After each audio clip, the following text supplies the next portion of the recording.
Hello friends, welcome my YouTube channel में आपका स्वागत है। फिर से मैं नई वीडियो के साथ आ चुके हैं, अपडेट वीडियो के साथ आ चुके हैं। आज की जो वीडियो होगी बहुत ही इंटरेस्टिंग और शानदार अपडेट के बारे में जो जानकारी है वो आप सभी को मैं यहाँ पर देने वाला हूँ।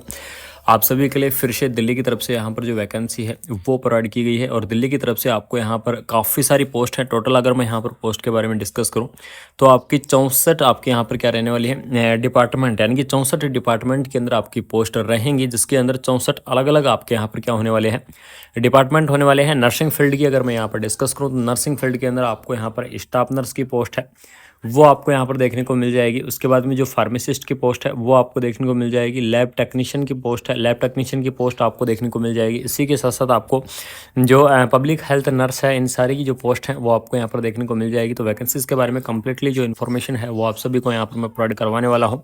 जॉब लोकेशन आपकी यहाँ पर रहेगी, तो जॉब लोकेशन आपकी क्या रहने वाली है, दिल्ली रहने वाली है। ठीक है, यानी कि जॉब लोकेशन आपकी क्या रहेगी, यहाँ पर दिल्ली रहेगी। यानी कि सिर्फ आपकी जो जॉब ड्यूटी रहने वाली है वो प्रॉपर दिल्ली के अंदर रहेगी। तो ये आप सभी के लिए सबसे बड़ी अपॉर्चुनिटी रहेगी कि दिल्ली की तरफ से आपको फिर से यहाँ पर एक और भर्ती लेकर मैं आ चुका हूँ।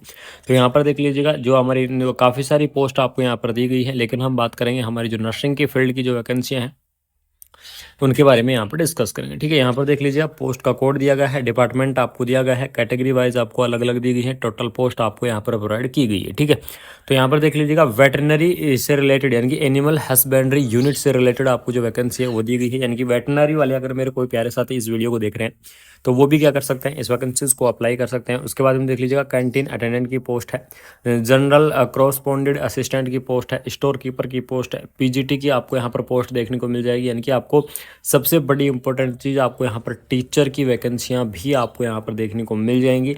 तो PGT English, PGT Sanskrit, PGT music, PGT painting, PGT informative practice computer science आपको यहाँ पर देखने को मिलेगी।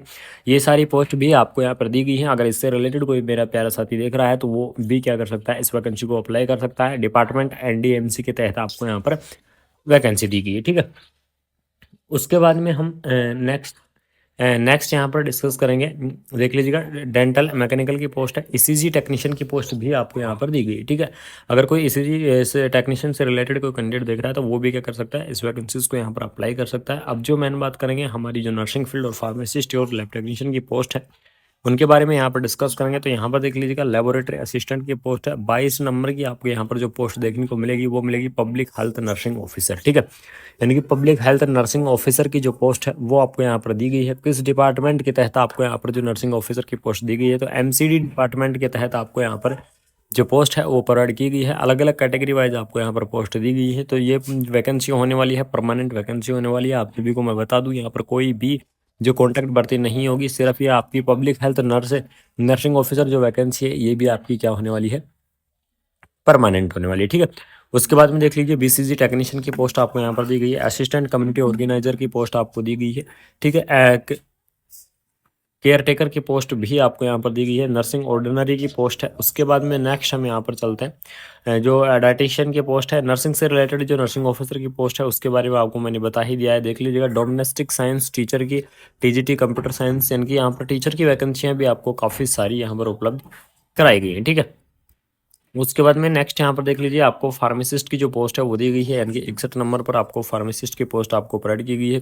किस डिपार्टमेंट के तहत आपकी जो वैकेंसी है वो दी गई है, तो MAIDS डिपार्टमेंट के तहत आपको यहाँ पर जो वैकेंसी है वो प्रोवाइड की गई है। ठीक है, टोटल आपकी यहाँ पर देख लीजिएगा 1499 यानी कि 1499 1499 आपकी यहाँ पर टोटल पोस्ट आपको दी गई है। ये सारी क्या होने वाली है, परमानेंट पोस्ट होने वाली है, जिसके अंदर आपको पब्लिक हेल्थ नर्स और इसी के साथ साथ काफ़ी अलग अलग जो पोस्ट हैं वो आपको यहाँ पर उपलब्ध कराई गई है। ठीक है, अब जो मेन बात कर रहे हैं कि कब तक आप क्या कर सकते हैं, इस वैकेंसीज को अप्लाई कर सकते हैं। तो जो भी इंटरेस्टिंग कैंडिडेट हैं वो 17 अप्रैल यानी कि 17 अप्रैल तक आप क्या कर दें, इस वैकेंसी को आप अप्लाई कर दें। यानी कि इस वैकेंसी की आपकी जो लास्ट डेट रहेगी वो रहेगी 17 अप्रैल। ठीक है, अगर आप 17 अप्रैल के बाद में अगर आप इस वैकेंसीज को अप्लाई करेंगे तो आपके जो एप्लीकेशन फॉर्म है वो आपके यहाँ पर एक्सेप्ट नहीं होंगे। और आपको कहाँ से आपको अप्लाई करना है, तो सिर्फ आपका ऑनलाइन एप्लीकेशन मोड ही आपका यहाँ पर क्या होगा, मान्य होगा। और ऑनलाइन एप्लीकेशन मोड के अंदर आप देख लीजिएगा, DSSBonline.nic.in क्या है, इसकी ऑफिशियल वेबसाइट है।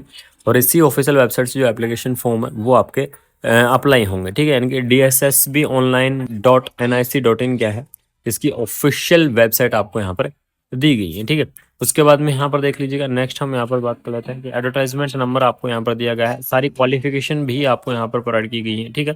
तो क्वालिफिकेशन के बारे में भी हम यहाँ पर आपको क्या करेंगे, डिस्कस करेंगे। तो पब्लिक हेल्थ नर्स के अंदर कौन कौन कैंडिडेट्स इस वैकेंसीज को अप्लाई कर सकते हैं वो देख लीजिएगा, ठीक है। तो इसके अंदर जो आप काफ़ी जो बड़ी पीडीएफ है वो आपको यहाँ पर प्रोवाइड की गई है, तो उसके बारे में भी हम यहाँ पर क्या क्या करेंगे, चर्चा करेंगे। तो यहाँ पर देख लीजिएगा, public health nursing officer department municipal corporation of Delhi, यानी कि आपकी जॉब लोकेशन दिल्ली ही यहाँ पर रहने वाली है, ठीक है।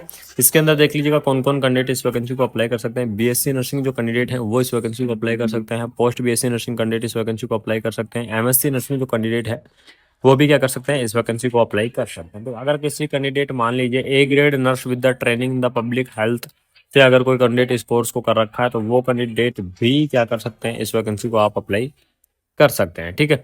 उसके बाद में यहाँ पर देख लीजिए एज लिमिट के बारे में अगर मैं डिस्कस करूँ तो 18 से 32 ईयर यहाँ पर आपकी एज लिमिट है वो आपको देखने को मिल जाएगी, यानी कि मिनिमम एज लिमिट आपकी 18 ईयर और जो मैक्सिमम एज लिमिट आपकी यहाँ पर 32 ईयर रहेगी। तो उसके बाद में बात करते हैं पे स्केल के बारे में, यहाँ पर डिस्कस करते हैं कि इसकी जो पे स्केल है वो कितनी रहने वाली है, यानी कि लेवल 8 के हिसाब से आपको जो सैलरी है वो आपको यहाँ पर देखने को मिल जाएगी। और लेवल 8 के अंदर 47,600 रुपये से लेकर आपकी जो सैलरी होने वाली है वो 1,51,000 रुपये तक आपकी यहाँ पर जा सकती है। तो ये आप सभी के लिए बड़ी अपॉर्चुनिटी रहेगी कि 47,600 से लेकर 1,51 तक आपकी जो सैलरी है वो हो सकती है। तो ये आप सभी के लिए बहुत ही बड़ी अपॉर्चुनिटी यहाँ पर रहने वाली है। तो मेरे सभी साथियों से एक ही रिक्वेस्ट रहेगी कि आप इस वैकेंसीज को बिल्कुल अप्लाई करें, ठीक है। उसके बाद में यहाँ पर देख लीजिए नोट दिया गया है, यानी कि कुछ चीज़ें आपको दी गई है। मोड ऑफ द सिलेक्शन के बारे में अगर मैं डिस्कस करूँ तो मोड ऑफ द सिलेक्शन आपका क्या रहेगा, यहाँ पर जो रिटन एग्जाम है वो आपका रिटन एग्जाम होने वाला है, यानी कि रिटन एग्जाम के माध्यम से ही आपका सिलेक्शन होगा, बाकी आपका कोई भी यहाँ पर ऑप्शन नहीं है, ठीक है। सिर्फ आपका यहाँ पर जो रिटन एग्जाम से ही आपका यहाँ पर सिलेक्शन होने वाला है। यहाँ पर देख लीजिएगा आपको मिनिमम क्वालिफिकेशन भी दिया गया है, उस चीज़ के बारे में आपको मैं डिटेल में अपडेट प्रोवाइड करवा दूंगा कि आपको मिनिमम क्वालिफिकेशन आपकी डीएसएसबी के अंदर आपकी क्या रहनी चाहिए, ठीक है। एज रिलैक्सेशन के बारे में आपको थोड़ा सा अपडेट दे देता हूँ। एज रिलैक्सेशन देख लीजिएगा, एससी एसटी के लिए 5 ईयर का एज रिलैक्सेशन है, ओबीसी के लिए 3 ईयर का है, पीडब्ल्यूडी के लिए 10 ईयर का है, ठीक है। इस प्रकार से आपका एज रिलैक्सेशन रहता है, यानी कि लगभग लगभग सभी जो परमानेंट वैकेंसियाँ हैं उसमें गवर्नमेंट रूल के हिसाब से रेगुलरली सेम ही आपका एज रिलैक्सेशन देखने को मिलता है, ठीक है। तो यहाँ पर 17 अप्रैल क्या रहेगा इसकी जो लास्ट डेट है रहेगी। तो जो भी मेरे प्यारे साथी इस वीडियो को देख रहे हैं वो 17 अप्रैल तक आप इस वैकेंसीज को जरूर से अप्लाई कर दें, ठीक है। बाकी अगर किसी कैंडिडेट को कोई डाउट है तो वो कमेंट बॉक्स में अपने कमेंट कर दें। मैं आजकल सभी मेरे प्यारे साथियों के कमेंट देख रहा हूँ, तो आप सभी को बिल्कुल आपके डाउट क्लियर कर दूंगा। साथ ही साथ आप टेलीग्राम चैनल व्हाट्सएप ग्रुप से जाके जुड़ जाइए, जैसे कि आपको सारी अपडेट वहाँ पर टाइम से मिलती रहेंगी। अपने फ्रेंड सर्कल के अंदर इस वीडियो को ज़्यादा से ज़्यादा शेयर करें। अगर वीडियो अच्छी लगी, इन्फॉर्मेटिव लगी तो वीडियो को लाइक करके जरूर जाएं। Thank you so much. जय हिंद, जय भारत। शेयर करें।